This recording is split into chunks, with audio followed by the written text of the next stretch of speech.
So the next question that we have is, so many cities to the north of Mountain View have taken an aggressive approach in opposing the California High-Speed Rail Authority's plan for rail development along the peninsula.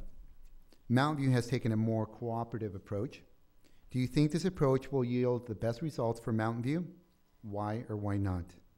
And Greg, we'll start with you this time. I think it's important for people to understand that the voters voted for the bond issue, voted for high-speed rail, and it's important that I think the Mountain View be a part of the success of high-speed rail. I think it's coming whether we want it or whether people want it or not, and if it does come, I think we need to look at it as the positive aspects of it, the benefits it may bring. Any way you slice it, it's going to be very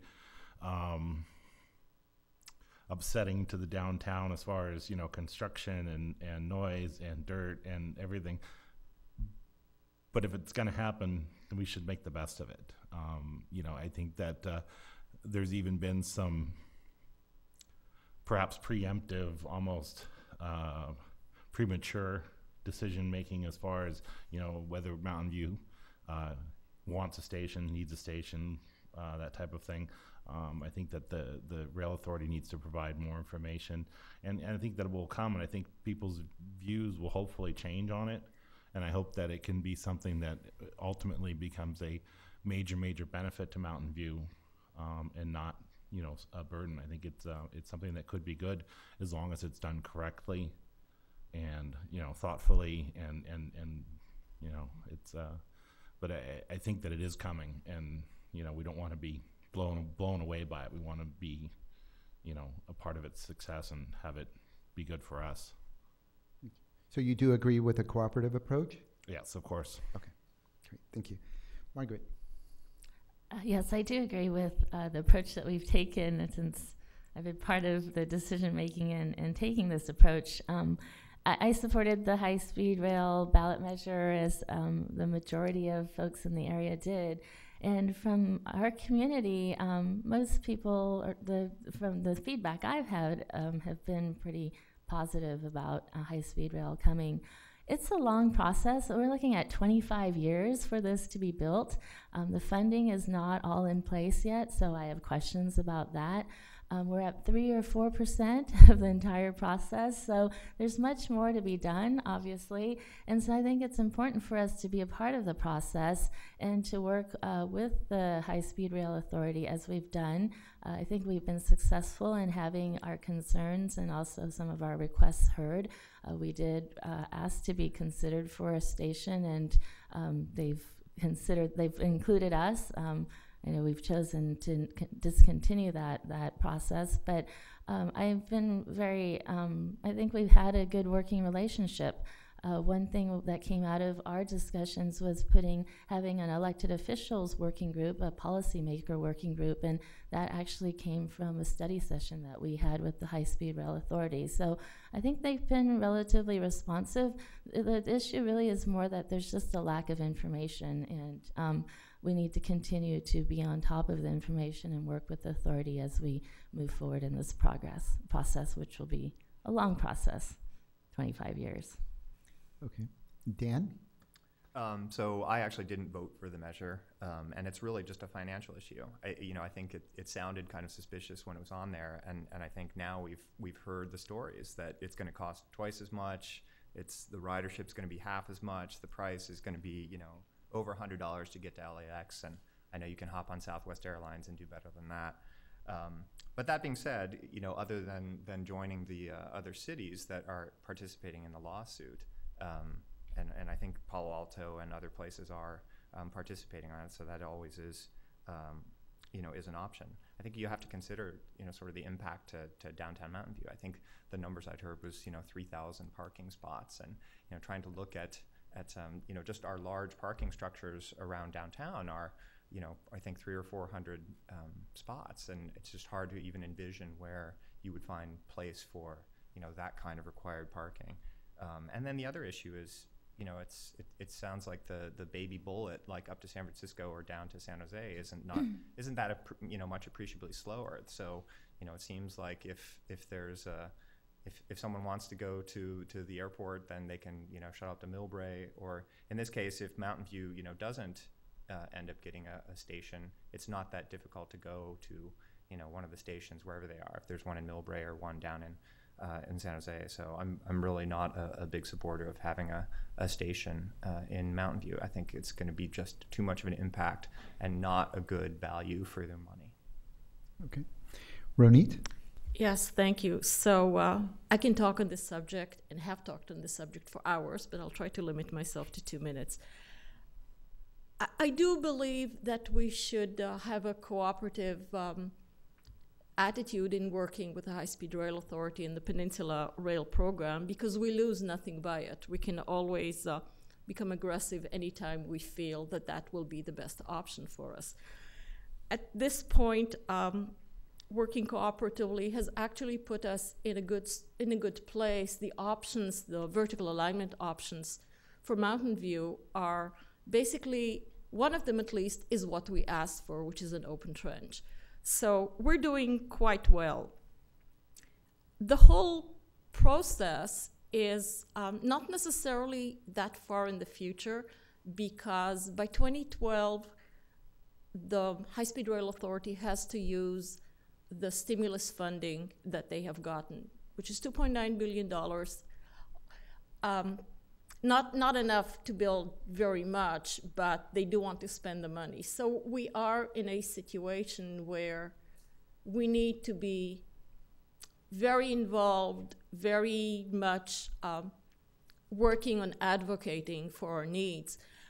At the last policy makers working group that I attended, there was new talk about Caltrain becoming more involved in the process and advocating both for itself and the residents. So interesting things may be happening along the right-of-way.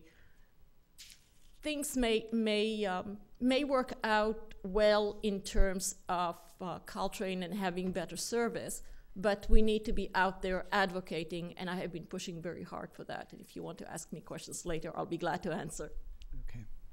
Aaron. Well, I agree with Ronit on this, that we definitely, as a city, stand to lose nothing by cooperating with the High-Speed Rail Authority. What decision we make regarding whether or not there's going to be a station in Mountain View, well, that's a different story. But I think that as a whole, it makes sense to make cooperative decisions whenever possible. When you're faced with a decision that's going to cost the city money or cost the city possible services or the cost of services, that's a different story. But I think at this point, we all probably feel that there's not enough information regarding what is going to be required of the city of Mountain View to put in a station, what's happening even with the high-speed rail funding as a whole, because there are multiple movements throughout the state to try to pull back on that funding. So I think that if the High-Speed Rail Authority is coming to us and asking to have conversations, let's have those conversations. Because if they do come to us 10 years from now and say, hey, we have a plan where we can put a station in your downtown and it's not going to cost you very much at all, and it's not going to negatively affect your parking situation because we've invented a new technology 10 years from now, well, we're in a really good position because we've been talking to them. And we've lost nothing by having those conversations. So, I think if I were going to make a promise, I wouldn't ever spend any of our money in a way that is going to negatively affect the citizens of Mountain View. We want to preserve our downtown as a place that people can seriously enjoy and that isn't bogged down by traffic and parking issues. But I think that it's very possible that we can have high-speed rail and do that as well. Thanks, Aaron. Jack. First of all, let me answer your question. The answer is yes, it definitely pays to be cooperative. But now I'd like to touch on a few issues with high-speed rail. High-speed rail is an authority. What does that mean? That means that they have right to use eminent domain to take space if they want to. They can put the train in at ground level. They can elevate it. They can do whatever they want to. So I really strongly believe we need to express what we need as a city and what we don't want as a city, which we did, which the council did. We jumped in very early. Not only did we jump in and tell them what was not acceptable, we even took it a step further. We basically hired consultants to show us and to do drawings of what might be here in the city of Mountain View based on the type of thoroughfare that goes through. And I think it's been very, very helpful. But you have to be proactive on this. There's a lot of things, a lot of misunderstanding about the high-speed rail. And as Ronit said, we could talk for hours about this, and we have spent hours and hours and hours on it. And some of the things that you may or may not know is that the high-speed rail is not meant for you to get on here and go to San Francisco or get on here and go to San Jose. You will be strongly discouraged from doing that. And the way they intend to do that, according to the High-Speed Rail Authority, is that they will charge 3 times as much to do that versus Caltrain. So you're going to be encouraged to keep using Caltrain. And something I've always felt for a long time, I think high-speed rail is a good thing. I've said this for years. Years and years ago, someone had the foresight to build Train and BART and the different rail systems that are around. We need to have the foresight now to build for the future, and I strongly encourage that and believe we should do it. Even if some of us don't live to see it, it needs to get started. Also, the difference from the numbers that I saw of using high-speed rail from San Jose to San Francisco, for example, versus the Baby Bullet is 15 minutes. And there's more and more, and I'd like to talk to you about it afterwards if you have more questions. Thank you, Jack. Okay, so the next question that we have is, if the neighbors of a new development are uniformly against the new project, but you think it will benefit the city at large, do you vote in favor of the project or against it? If you're for it, how do you handle the disappointed voters that were against the project? And we'll start with Ronit this time.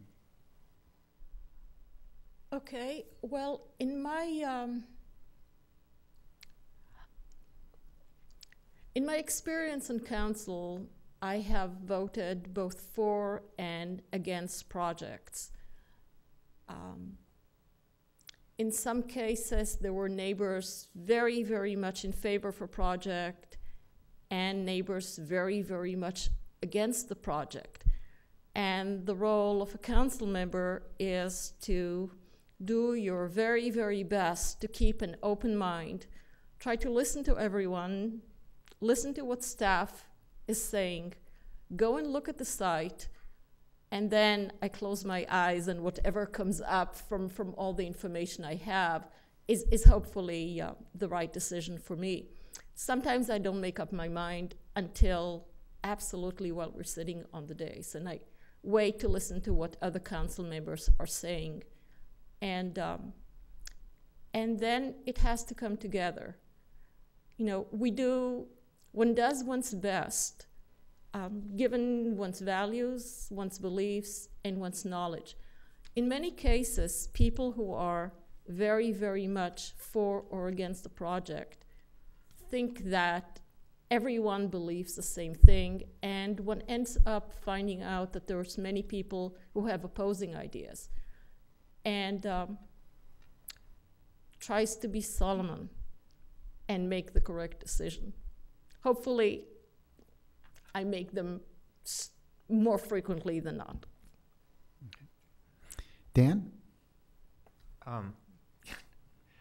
So I've not been on the council, so I haven't had the opportunity to make those kind of decisions. But it certainly sounds like a challenge. I mean, you invariably have to decide one way or the other. I think for me, I'm very data driven. My idea is I should look at the facts, analyze the situation, see what makes the most sense from city's perspective, neighbors' perspective, and then let that drive your decision.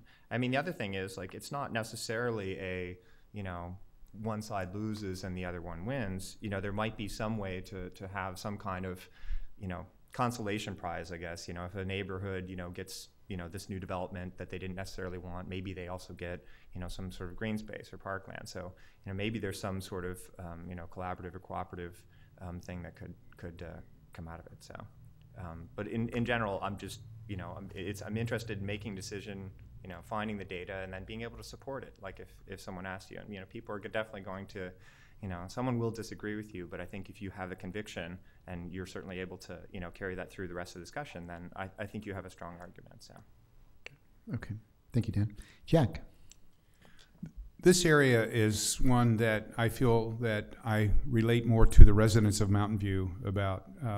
Going back many years, I fought very hard in the Mauna Loma area when the Mayfield project was originally proposed at about 1,100 units, and then dropped to 700 units, and then to 500 and 435, and now it's been approved, or is about to be approved again, about 250 units. And it was because I listened to the residents of the neighborhood, and I take the facts into account as much as I can, but it's a lot more than facts. You live in your neighborhoods and you love your neighborhoods, and and that's great because this is where you live, you're passionate about it, you care about it. Another neighborhood was the Wagon Wheel neighborhood who came forward, and by the way, on Mauna Loma there were about 300 to 400 people that came out and said, we don't want this in our neighborhood. And to me, what you, the residents of Mountain View, care about means a lot to me. Mountain View is a built-out city. I care more about those of you that live here than those that could live here in the future, and will continue to fight for that. We need to grow, but we need to do it in a very controlled manner in which we supply the services that are required.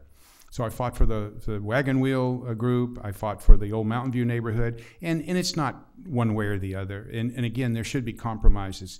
Some of these projects did not have any compromises, and that disturbed me quite a bit. I will continue to fight for you in any neighborhood if indeed this is what the neighborhood appears to be coming forth and saying. Your votes, and not your votes, but your thoughts on it mean more to me than what my staff tells me, than what the developers tell me, and what ABAG tells me. I will listen to you and of course look at the facts myself and go from there. So I think I think I have a very proven track record in this area, and will certainly continue to do this anywhere in Mountain View that I feel I can help. Aaron. Oscar, do you think you could repeat the question? Sure. Because I think it's going to be important. Absolutely. So if the neighbors of a new development are uniformly against the new project, but you think it will benefit the city at large, do you vote in favor of the project or against it? And if you're for it, how do you handle the neighbors that are disappointed about the project? So I think this is kind of just an example of my ultra-logical brain at work. The question proposes a very black and white world. And I recognize that black and white worlds do not exist. There really is never going to be a time where every single person in one community has gotten together and says, no, we don't want this. But I think that the question, again, presumes this. And if that's the case, then it would be incredibly egotistical to go up against what it is that the community wants, because ultimately that's what we here are here to do, to serve the communities within our city and to make sure that their voices are heard and really be a representative to that voice. So I think my answer has to be very clear. If a community comes to me and says, we are against this project, even if for example, I am for sustainable development, even if it was a very sustainable project, if they came to me and says, no, this doesn't fit in the context of our community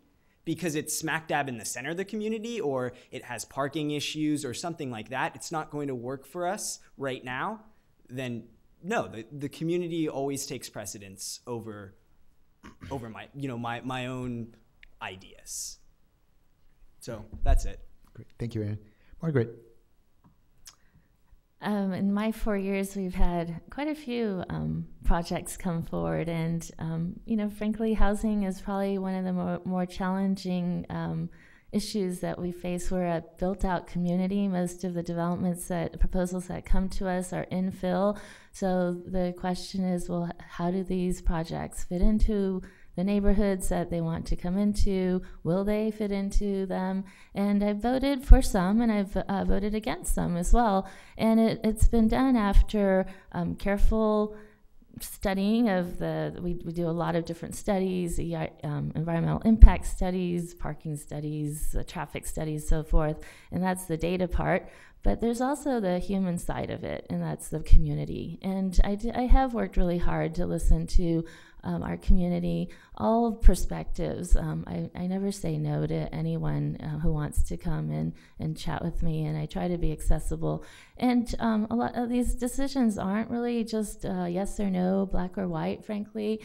You can vote for a project, but you can address the concerns that have come forward, whether it's with parking or traffic, or the design of a project is really important, and that really helps to make projects fit in if we're going to move forward on it. So I think it's really compiling all of that, which is a lot, and sometimes and a lot of times I do not make a decision until I come here, because I also want to hear my colleagues and deliberate with them and hear what they have also discovered in the learning and the studying research process. So it's really a compilation of all of this, but I think I have worked really hard to be open-minded and accessible and try to reach compromise, and also to try to, it's not just compromise, but listening to these different perspectives and trying to come up with a new solution. So can't always satisfy everyone, but I do my best to try to satisfy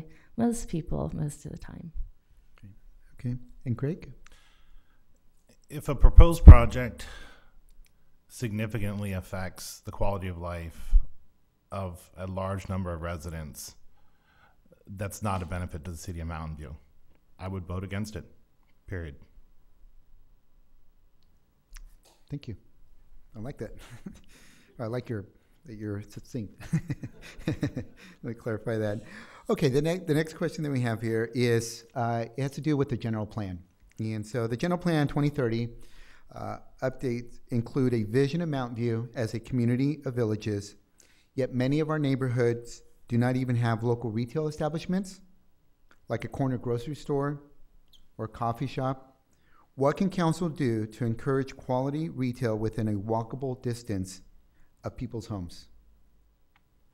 And Erin, why don't we start with you?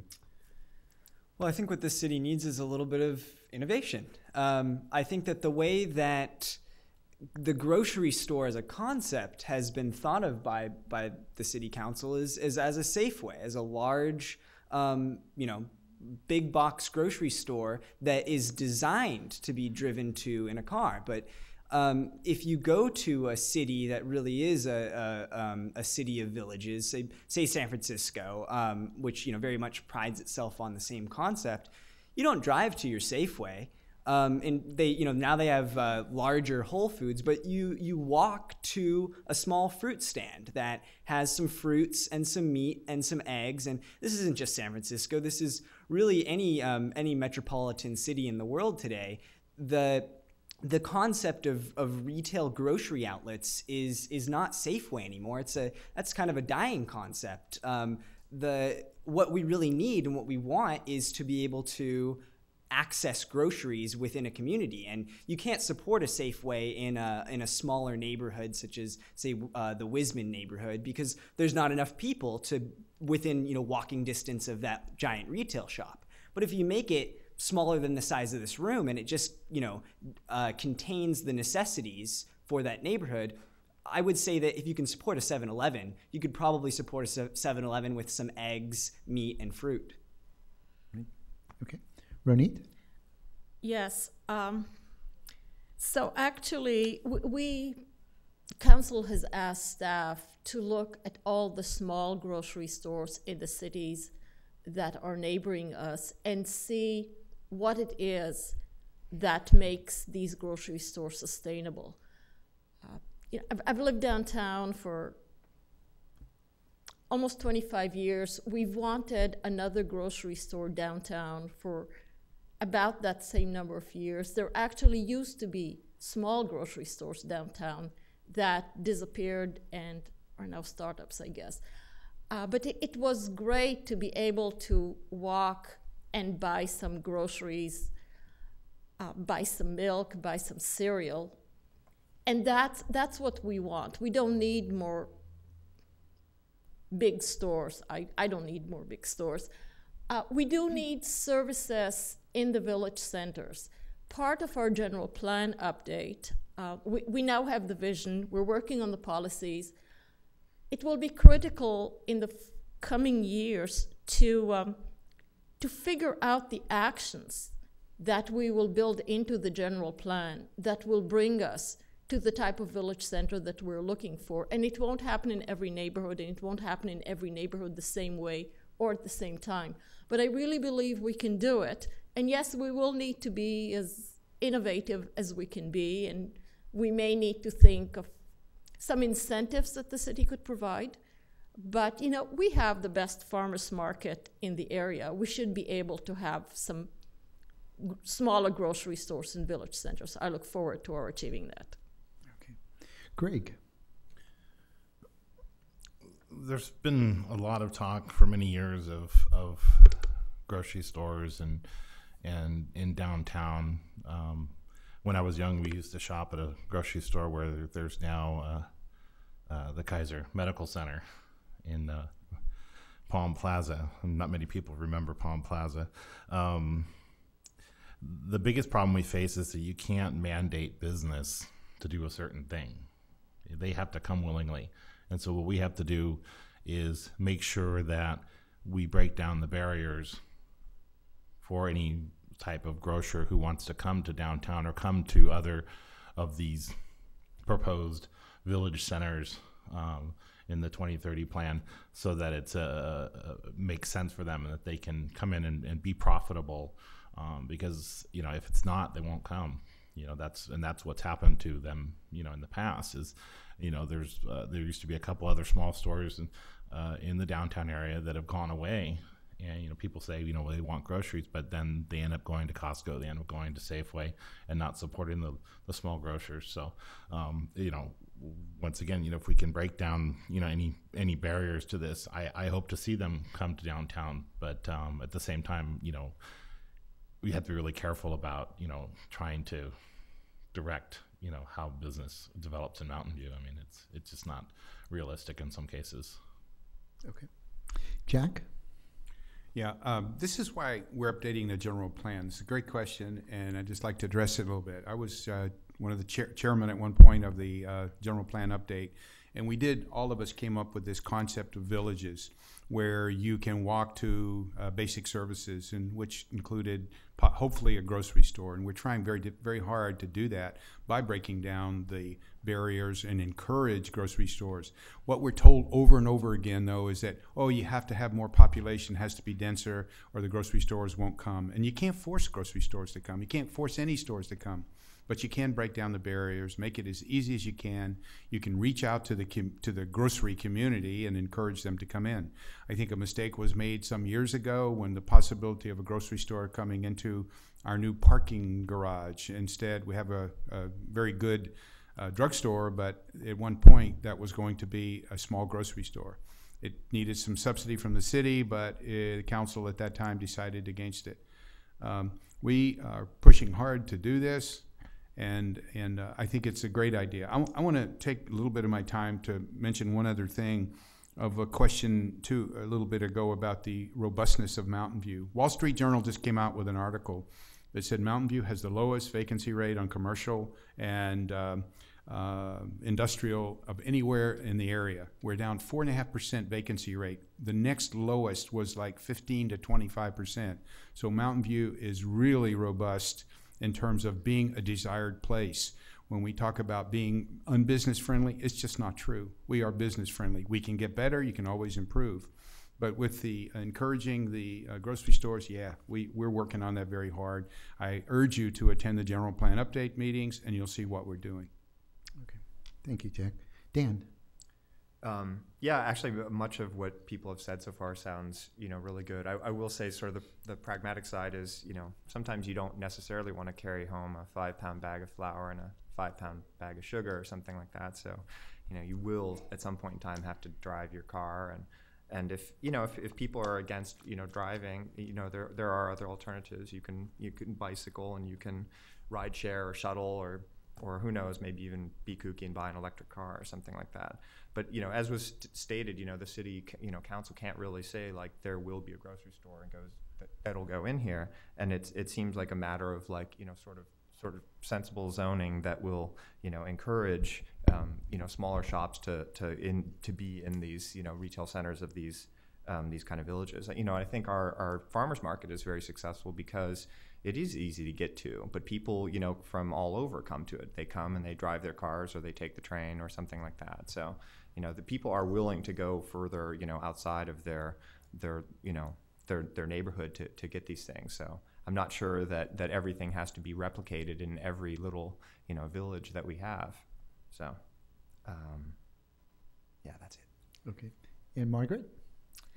We're talking a lot about grocery stores, and I think of retail as all types of businesses. And there's one day I had to get shoes for my daughter, and I couldn't find a children's shoe store in Mountain View, and I had to go all the way to Stanford Mall to find shoes in her size. And I just thought, gosh, can we, how can we bring more retail that serves the needs of all of our community? And that's the concept that we're looking at in our 2030 plan. The Village Center idea is fabulous. I think that if we can walk to retail, do our businesses there, that's wonderful. But as has been stated, we definitely can't mandate certain businesses to come into our city. But I think what we can do is to, again, create incentives.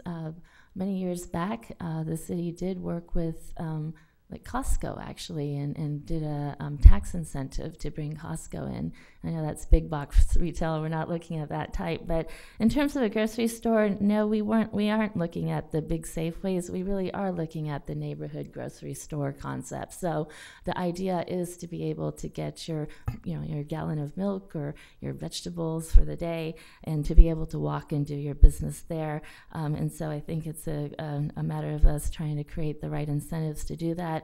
I also wanted to also mention, in terms of our general plan, a big issue, I believe, is connectivity. We may not have a grocery store in every neighborhood, but if we can create the connectivity to get there without necessarily getting in your car, I think that's great. So the idea of, we've kicked around the idea of a inner city shuttle. The big issue there is funding. We're looking for $300,000 to $500,000 a year to run that. How could we do that? I serve on the VTA board right now, and we've talked about maybe working with VTA to get some funding and get some grant money to do a shuttle service. And I think we have to be more creative to be able to create connectivity in the city. Great. Okay. Thank you.